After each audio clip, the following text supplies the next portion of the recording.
Bom, meus pais são separados, né? Então, no caso, eu tenho duas famílias. A família do meu pai e a família da minha mãe. A família da minha mãe, no começo, é estranha, né? Que é sempre bom na casa do vizinho. O difícil é vir pra casa da gente. Aí tem aquela coisa, tá tudo. A família do meu pai, praticamente, quase todos os meus tios, irmãos do meu pai, não me aceitaram assim de primeira. Só 2 tios meus mesmo. Então, meu pai me renegou total. Foi muito rude. Um dia, assim que eu tinha acabado de assumir minha homossexualidade, eu estava morando com a minha avó, com quem eu moro até hoje, quando eu tô na cidade de Tucuruí. E ele chegou um dia, tava minha avó, meu tio e eu lá, e falou que queria saber da minha boca, e uns amigos dele estavam falando que eu era viado, eu era gay, e ele queria saber da minha boca. E ele tacou uma arma na hora.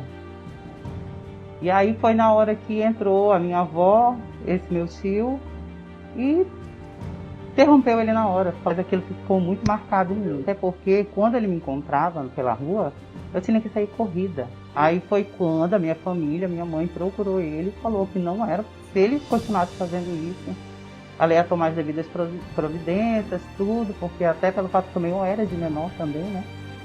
Eu ainda era de menor na época.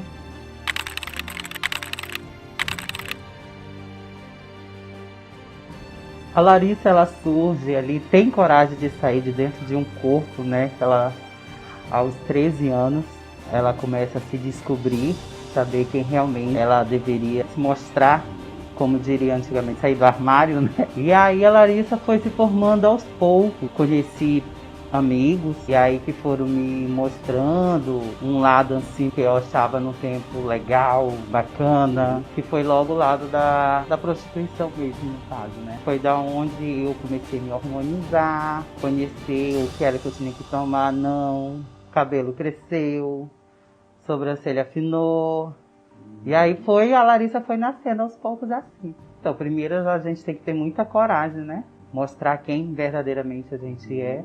E aos 14 anos eu resolvi assumir com a minha família o que eu era, o que eu queria ser de verdade. E como naquele tempo eu não tinha toda essa, como eu posso dizer, essa facilidade da internet, né? Que a gente vai ali e pesquisa o que é que está acontecendo realmente com a gente, o que eu sou. E dali aos 14 anos nasce a Larissa. E aí eu tive uma perca muito grande, né? E aí eu tinha uma irmã, que ela faleceu. E acabou ficando as roupas dela, né? E aí veio aquela questão, vou usar. Aí foi ficando pra mim, né? Também. O pessoal, aos poucos, em casa, foi se acostumando com isso. E amizades, comecei a ir muito nova, ir pra festas, me arrumar um pouco escondida de casa, já colocar um salto na casa dos amigos, tudo. E aí foi quando veio surgindo aquela menininha toda bonitinha, toda hormonizadazinha. Aí veio pintando umas coisas, uns convites, digamos. Era para manter relações, tipo, quem é? Tal. E eu tinha uma amiga que me incentivava muito nisso. Isso já com 14, 15 por 16 também. Já comecei a manter as minhas relações sexuais com homens. Que no caso, eles já contratavam o meu serviço através de uma amiga minha. No começo a gente acha um pouco estranho, né? Manter uma relação assim, aí tu tá com uma pessoa foita ali em cima de ti, tu ser praticamente uma adolescente, ela era, né? Aí a partir desse momento, aí veio a minha primeira viagem, se pintou a minha primeira viagem. E aí um dia já estava muito na noite, e ela falou assim, eu viajo muito pro lugar, eu viajo pra Xinguara, Redenção Tucumã, numa boate.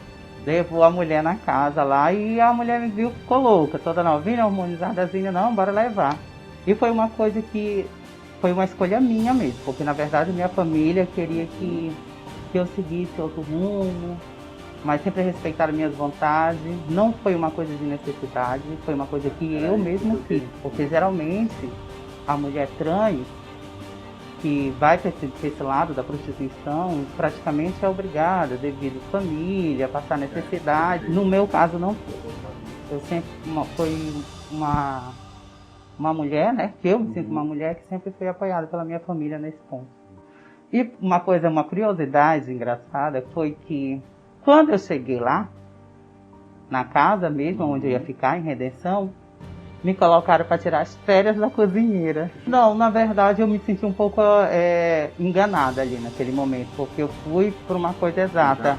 Eu já queria partir, né? Mas até que foi bom para mim, sabe por quê? Porque aí eu fui conhecendo e vendo o movimento, como era que funcionava aquilo. Porque na verdade ali era o quê? Praticamente uma prostituição legal. A minha carteira era assinada lá. E daí foi surgindo. Passei um mês na cozinha cozinhando e fui observando para ver como era que funcionava aquelas coisas. E aí um belo dia, pronto, a cozinheira voltou, agora você vai pro salão. E aí foi onde aquela Larissa se estoura, assim, porque ela se deslumbra com o glamour da noite, com o luxo de roupas, de sapatos, de cabelos, de camarotes, áreas VIP, fazendas, para onde me levava, e aquilo tudo era uma deslumbração.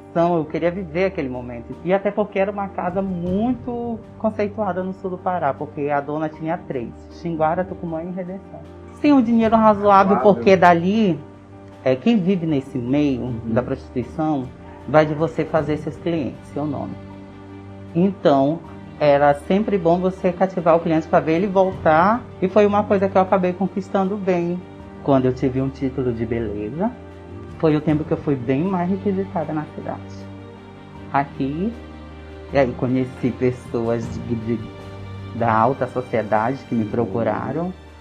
Daí já veio o telefone, né? O primeiro celular, ganho de um cliente, pra gente manter relação. A Larissa foi se expandindo.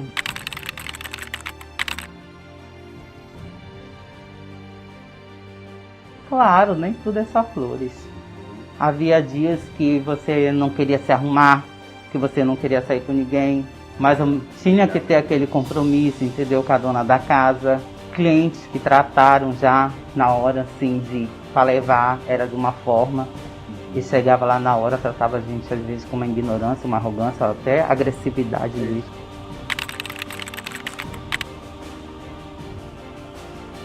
Física, de espancamento não, assim, não, mas eu já fui assim, como eu posso te dizer, praticamente aconteceu um estupro comigo.